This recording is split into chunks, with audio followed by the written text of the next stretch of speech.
En julio, por primera vez en más de una década, los venezolanos votarán en unas elecciones presidenciales en las que participa un candidato de la oposición que tiene una oportunidad de ganar, por reducida o improbable que sea.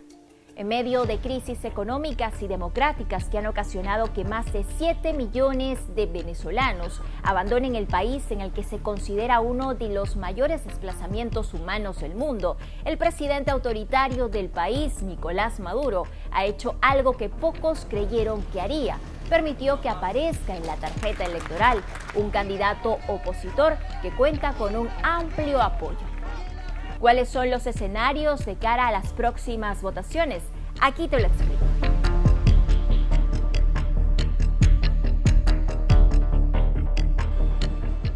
Comenzó la recta final para las elecciones presidenciales de Venezuela del 28 de julio. Millones de votantes acudirán a las urnas con la esperanza de reconducir al país a una senda de crecimiento tras años de una galopante crisis económica y social.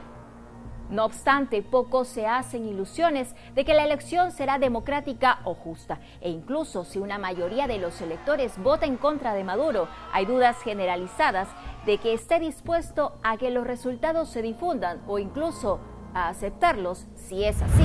Llamo a todos los venezolanos y venezolanas a respaldar este documento y a respetar al árbitro electoral, al Consejo Nacional Electoral, y que su palabra sea sagrada.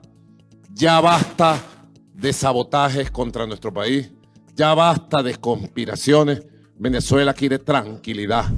La campaña electoral inició con una decena de candidatos, entre los que se destaca el cuestionado presidente Nicolás Maduro y el abanderado del grupo de opositores Edmundo González. Tras la inhabilitación de María Corina Machado como candidata, era necesaria la aparición de un político que personifique el consenso de la oposición. Así surgió González Urrutia, escritor y diplomático de 74 años, que poco a poco ha ganado cierta preferencia. O sea, yo creo que allí lo particular, lo sui generis de la candidatura de la oposición venezolana en este momento es que su gran promesa es ser transición. No estamos hablando de un modelo de intervención país o de una propuesta política cerrada, zanjada, que viene a polarizar respecto de la propuesta de gobierno. No se trata de elegir entre A o B, sino de que la promesa de B es abrir el compás para volver a discutir. En ese contexto surgen los temores que se intensifique alguna persecución, detención e inhabilitación de dirigentes opositores. Habría que preguntarse si existen las garantías para un proceso electoral imparcial, transparente y democrático, cuando también surgen denuncias de restricciones de observadores internacionales. Mira, en efecto, el proceso electoral venezolano adolece de garantías absolutas de imparcialidad y de transparencia.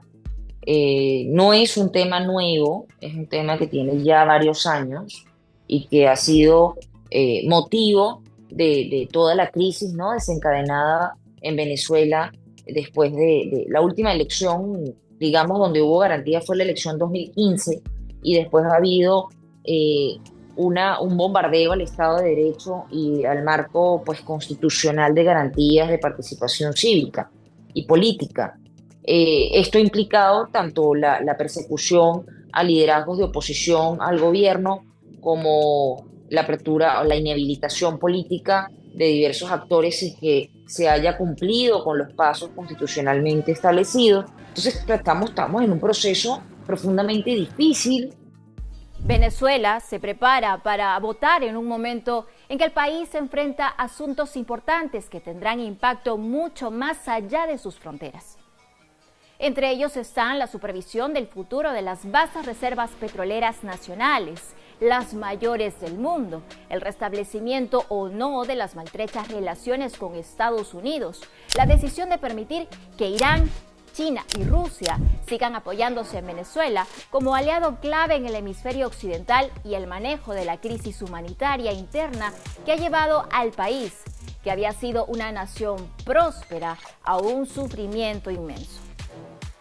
Entonces es un contexto, insisto, que a todas luces no es normal, a todas luces no es una fiesta democrática, es un escenario, insisto, de tensar la búsqueda de solución pacífica al conflicto político, económico, social, regional, y que termina siendo un tema incluso de seguridad multidimensional para las Américas. Para la analista política Nancy Arellano, sea cual fuese el resultado del proceso electoral, este servirá de espacio para atender problemas de índole regional como la migración irregular. Expertos temen que una posible reelección de Maduro desencadene una nueva ola migratoria. Sea quien gane la contienda, tendrá entre sus retos garantizar el respeto a los derechos humanos, pues si se generan mejores condiciones en el país, nos aseguramos una migración segura, ordenada y regular. El Consejo Nacional Electoral realizó un simulacro con el fin de absolver posibles dudas de votantes y dinamizar el proceso de cara a la fecha central. Si bien se ha logrado avanzar en ese aspecto, aún queda atender las necesidades del votante extranjero que no ha podido registrarse o actualizar sus datos, situación que de no resolverse en la brevedad excluiría a un gran número de venezolanos.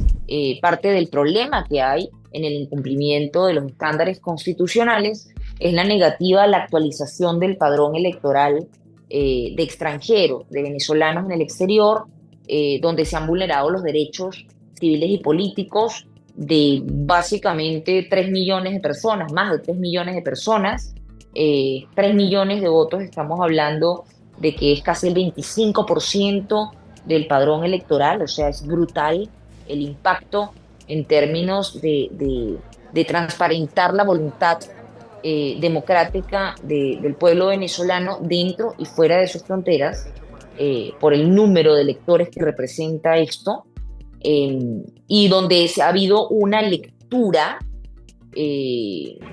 sesgada de la norma. Se pide es que las personas sean residentes en el exterior, es decir, que acrediten una estancia legal, que sean domiciliados en el exterior, y eso se transformó, por ejemplo, en pedir que fuesen residentes permanentes. Y ese estatus fue leído, por ejemplo, en el Perú, como personas, solo los que teníamos residencia permanente. Eso significa 1.700 personas, nada más. A simple vista, la campaña no estará exenta de tensiones por su posible desenlace. Los expertos ya plantean varios escenarios: una nueva reelección de Maduro, una victoria de la oposición y una denuncia de fraude por parte del oficialismo. Todo pondría nuevamente a los venezolanos en una encrucijada. Y no se trata de un tema de preferir al candidato A o al candidato B. Se trata de que estén las condiciones justas para que la gente pueda expresarse. Esa es la gran lucha, pues. Estaremos todos muy atentos a lo que vaya a ocurrir en los próximos días. Vamos a encontrarnos con un escenario donde, insisto, tiene que haber mucha alarma y compromiso por parte de los activistas, por parte de los ciudadanos, de no dejarse llevar por las animosidades que está buscando justamente generar las condiciones y no se puede, caer en tentaciones en ninguno de los dos lados. Insisto, el chavismo tiene el reto de limpiarse el rostro respecto de los últimos procesos electorales cuestionados para poder sobrevivir como opción política en el terreno. Estos nuevos comicios han reavivado la esperanza de muchos votantes, pues una recuperación del país permitiría un retorno de familiares, parte de más de 7 millones de personas que dejaron su país los últimos años por la inflación, un alto grado de conflictividad social que se evidenció por años en protestas contra el gobierno chavista, que eran reprimidas con violencia. Si te gustó este video, no olvides dejar tus comentarios y suscribirte para más información.